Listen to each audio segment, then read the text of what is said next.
yeah, maybe by the end of this year I will rescape this aquarium. So there's still some algae, but I've kind of left that on purpose for the new inhabitants.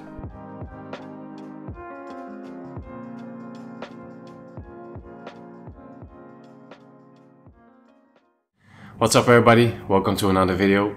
Hope you're doing well. It's currently Saturday, that means it's maintenance day. The two tanks behind me could use some good maintenance. But before we do that, we have to do something else that's been bothering me for a very long time already.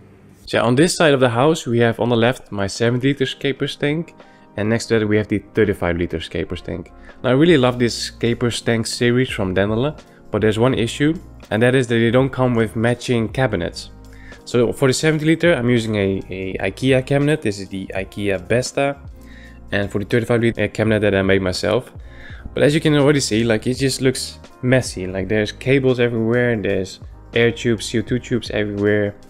The filter is exposed, the CO2 bottle behind it is exposed. There's a bunch of electricity cables here. It just looks very messy.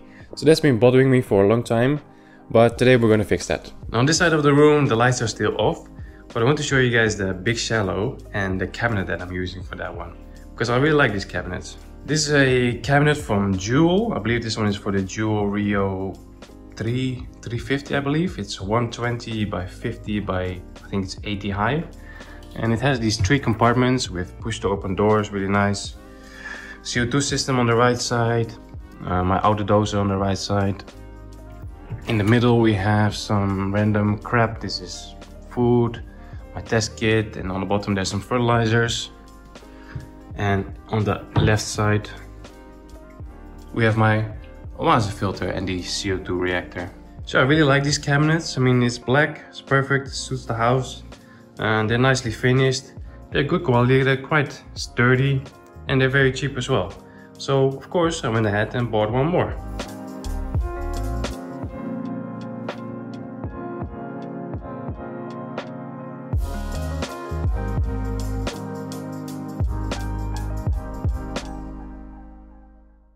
So this one is a tiny bit smaller than the one I just showed you. This one measures 1 meter and 1 centimeter by 41 centimeter by 73 centimeters. And this one also has 3 doors and can hold up to 500 kilos. Now I'm sure that these two tanks are definitely not 500 kilos together, so we should be fine. So let's go and assemble this one, and then we can clean up this mess a little bit here because it just looks horrible.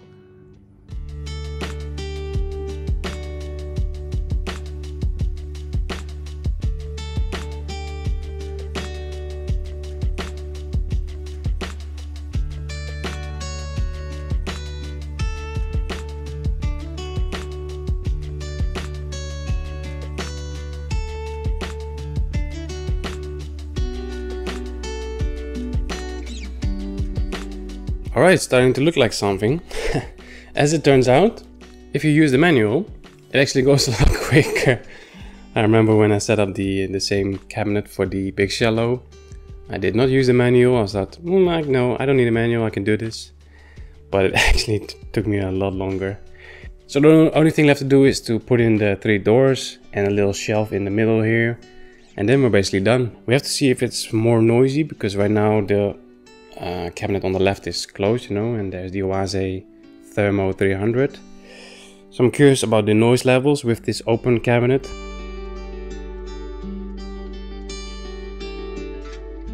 As I was putting this whole cabinet together, I was thinking, like, this is going way too smooth, like something has to go wrong, right? And of course something did.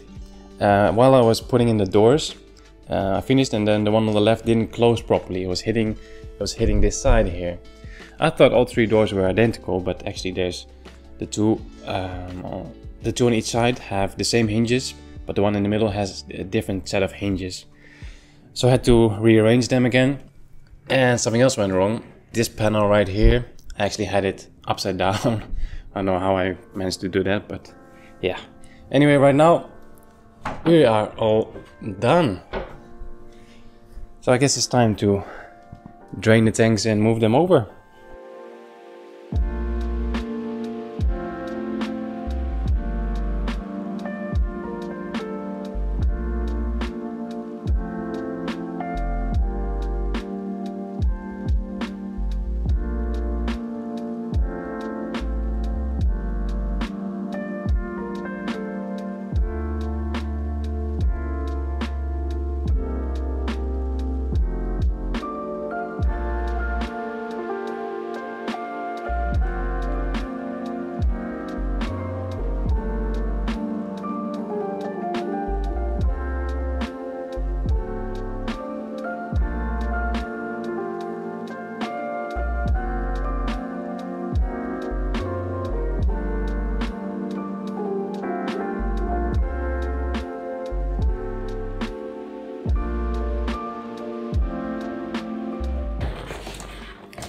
Alright, it's now the next day.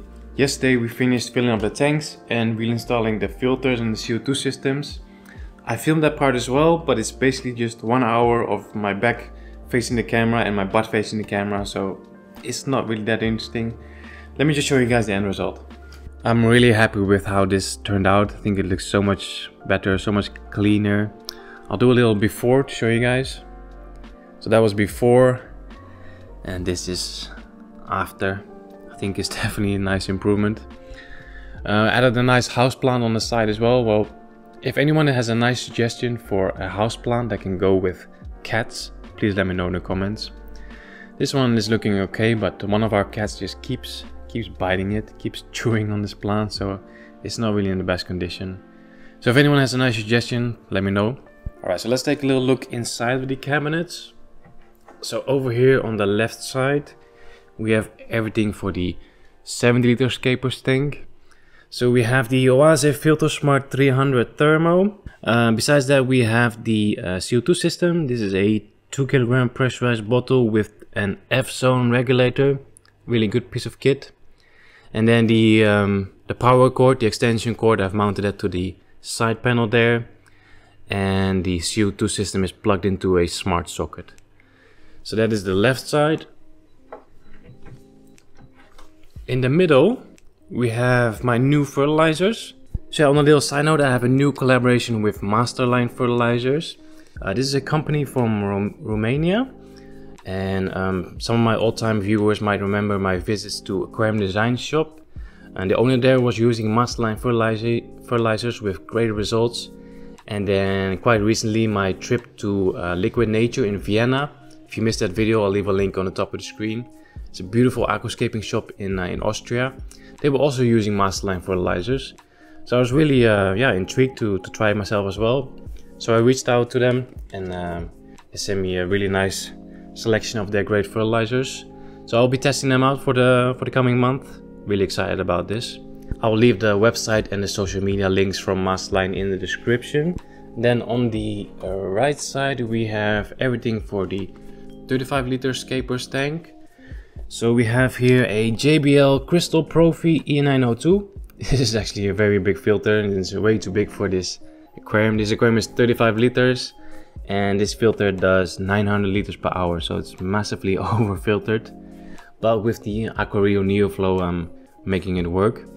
CO2 system is very simple. This is a 500 gram disposable bottle and there's a super simple regulator. This is a set from Dennerle. Really like this set. I have the same combination on the CO2 scape, the CO2 versus no CO2 experiment.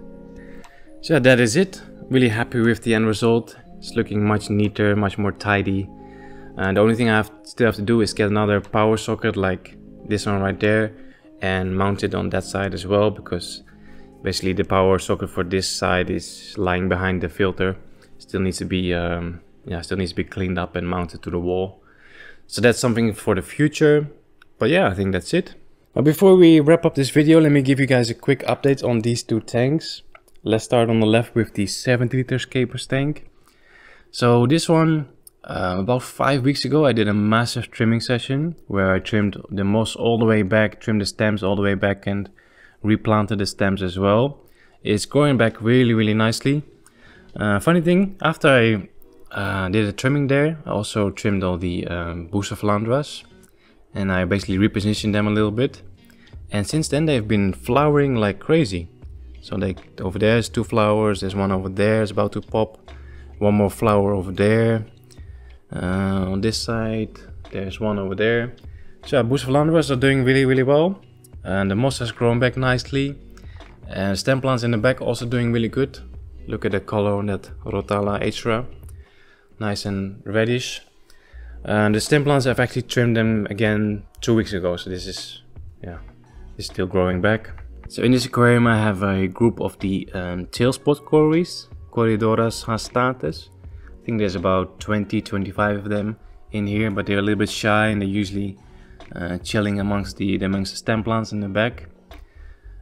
They do come out if you just sit still in front of the aquarium for a few minutes. They will all come out, and especially of course if there's some food around. And the yellow ones, what's the name again? I only know the scientific name. Pseudomugil Gertruda. I believe these are from Australia. Really nice little fish. It's getting close to 1 year old. So I would like to do something else again. So maybe, yeah, maybe by the end of this year I will rescape this aquarium. We'll have to see. If you guys have any nice suggestion what I should do with this aquarium, then let me know. There is, by the way, a little bit of algae in this aquarium as well. So if you can see there, in between the moss, this is Fissidens moss, by the way, Fissidens fontanus. There's a little bit of algae in there. Basically what happened was I was not injecting enough CO2. I know that always in my algae videos I tell people to get a CO2 drop checker and then make sure that's nice and green. So I think I need to listen to my own advice as well, because I wasn't using a drop checker and I was obviously not injecting enough CO2. So we have a little bit of hair algae in amongst the moss, but I've added a little bit more CO2 now, so it should go away by itself. And then we're moving on to the tank on the right. The red plants only aquascape, but it's not completely red just yet. So we still have 3 plants that need to transition to their red color basically. So here in the middle we have the Bacopa. This one, as you can see on the tips, is starting to become nice and purple. But yeah, the bottom part is still green, so it's not fully red just yet. On the left we have the Ludwigia arcuata. This also still has a lot of green, but the tips are becoming nice and orange now. So a few more weeks and that will be fully red. And on the right we have the Rotala H'ra, which is also still a little bit greenish with an orange tint. So yeah, overall I'm really happy with how this aquarium is developing. It's only, I think it's 4 weeks old now, so it's still very new. We basically just passed the ugly phase, the diatom phase. Now there is still quite a bit of algae here and there. And there's some algae on the glass here, and there's some algae amongst the Alternanthera here. Yeah, some algae in the back as well. But look at the color of the Ludwigia, super red. Absolutely amazing. So there's still some algae, but I've kind of left that on purpose for the new inhabitants. So that's a little hint for you. The new inhabitants would like to have some algae. So yeah, super excited about that. Super excited to see this tank develop. As I said, it's only 4 weeks old. And I can't wait to see all the plants being completely red. Also, by the way, the Flamingo is it's doing okay. I had a lot of melt in the beginning, but as you can see, there's a lot of new, very small leaves popping up again, and they're really nice and pink. So with a few more weeks, we should have some nice bushes of pink crypt here in the front. Can't wait for that. Alright, that's the end of the video. Hope you guys enjoyed this one. Don't forget to smash the like button, and I'll see you guys on Friday. Take care.